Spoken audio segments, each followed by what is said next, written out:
Hello and welcome to a very special episode of Bite Size Book History.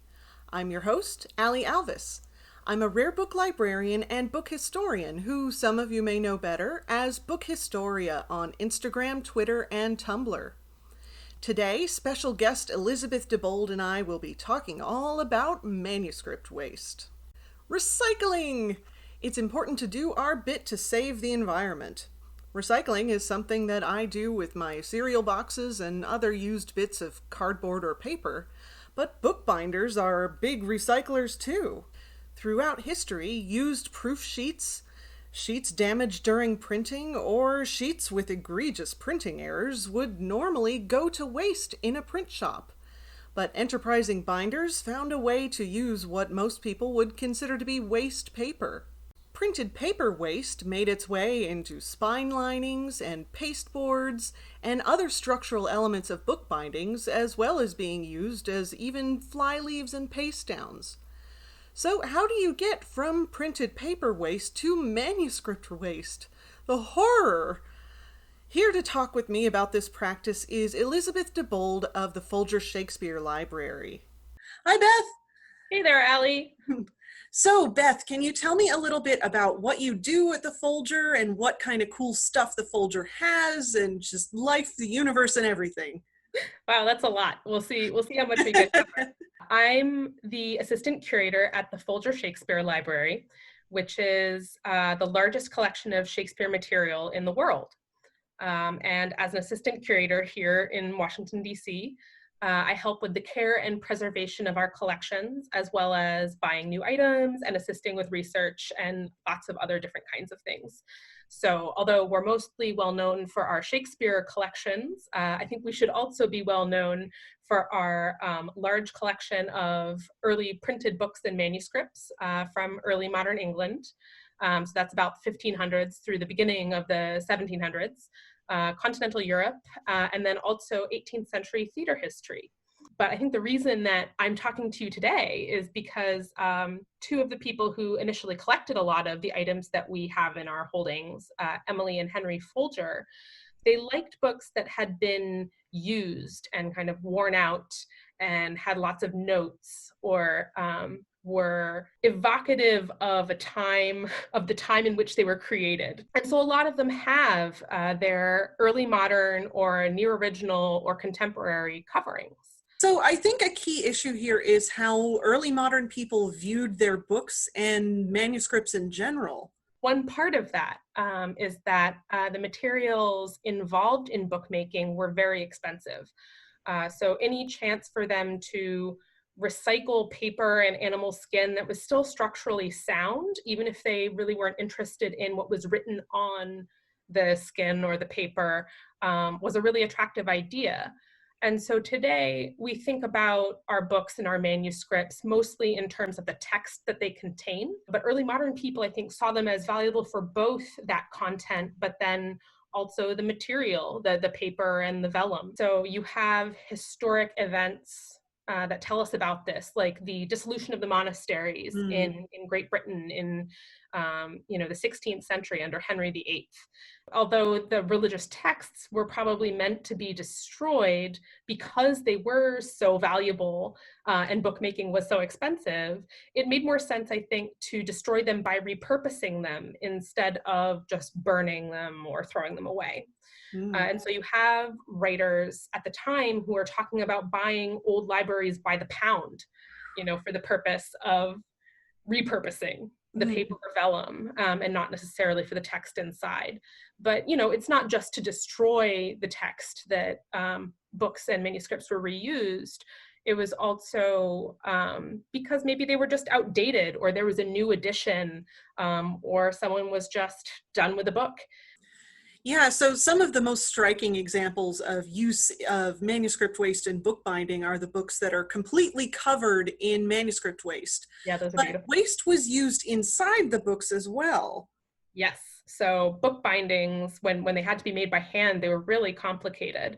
There was a lot of sewing and kind of structural work that had to take place to make sure that the paper text block was protected. And so I think that the the thin vellum in particular, but also a lot of the nice kind of thick handmade paper that existed at the time was really sought after by bookbinders. Early manuscripts were put to a lot of different kinds of uses. It wasn't just for covering books. We have records of people using these vellum sheets being wadded up as stoppers for pots, jars, wine casks, and even used to, I think, scrub things like boots and candlesticks and clean guns. And then sometimes even as toilet paper, which doesn't sound too comfortable, but also I guess we'll see where we are in 2021. Oh boy, yeah, I guess so. A little too close to home here. Yeah, too soon, Beth. Sorry. On a more exciting, well, maybe not more exciting, but on a different note, I do have a book here where the spine has been lined with printed waste. The manuscript waste would have been used in the same way to sort of strengthen the spine. This being printed waste, it's paper, and so was not quite as strong as its vellum counterpart and has not fared as well over the years. But maybe with vellum, the bookbinder would have had a better product. While we think that this today, like you and I as book historians, that this is like so cool and it's really great material evidence, that was not always the attitude of libraries and book collectors. Right. Yeah. I mean, now today, I don't know if we would actually want to repair something like that at our library because, we have so many people who want to study how books were made. So depending on the text, it could be more interesting as an example of a historical process than for, endurance as a printed text. But, a lot of collectors and booksellers into the 20th century really didn't see it this way. They were interested in books for different reasons, I think, than as material objects, mostly maybe for the texts, some of them. And so if a book was damaged or if they didn't like the binding, it could just be disbound.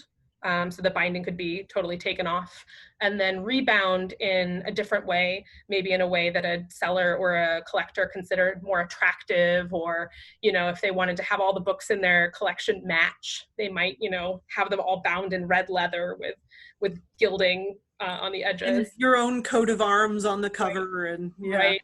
No, I mean, hey, that sounds great to me. Yeah, but, you got one. Yeah, but not as interesting necessarily as these kinds of books. So we're really fortunate at the Folger to have a collection where the collectors, they valued this.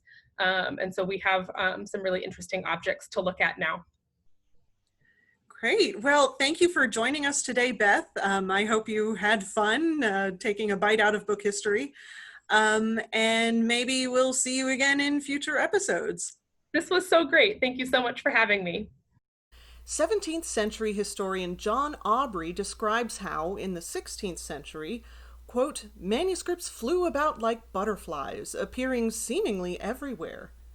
Professor Eric Quackel has written a series of lively blogs about the unlikely places where manuscript waste ends up.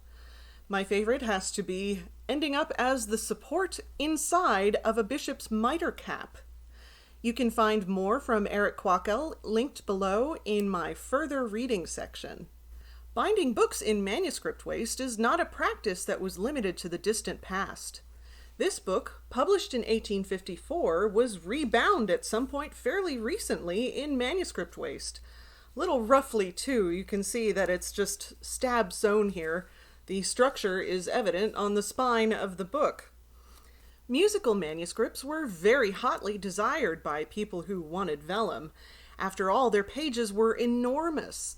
In a time before choir members could each individually afford books of songs, the music for choirs had to be huge to be able to be seen from a distance, so everybody could read it at the same time.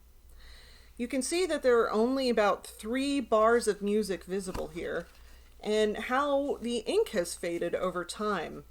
Within the book, it's a bit more bright and a bit, darker blacks, redder reds.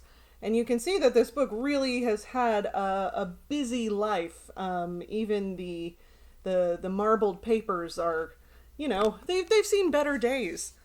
But this is really a weird book. I could really do an episode of Bite Size Book History all about just this one. Many researchers are working to identify and digitally reconstruct manuscripts that had been dismembered in the past, but found second lives as book bindings. Dr. Lisa Fagan Davis's excellent blog, Manuscript Road Trip, talks about her quest to find fragments all over the United States and the world, as well as her work on manuscripts that were taken apart to be sold. Working in a little bit of the opposite direction, Professor Megan Heffernan of DePaul University was able to reunite two rebound texts with their original manuscript waste bindings, which were two halves of one indenture.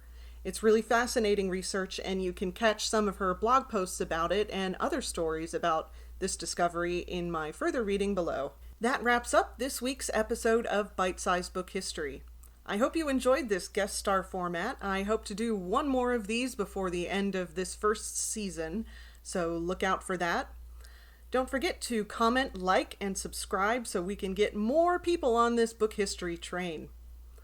Thanks as always for tuning in, and just a reminder, don't bite your books. See you next time.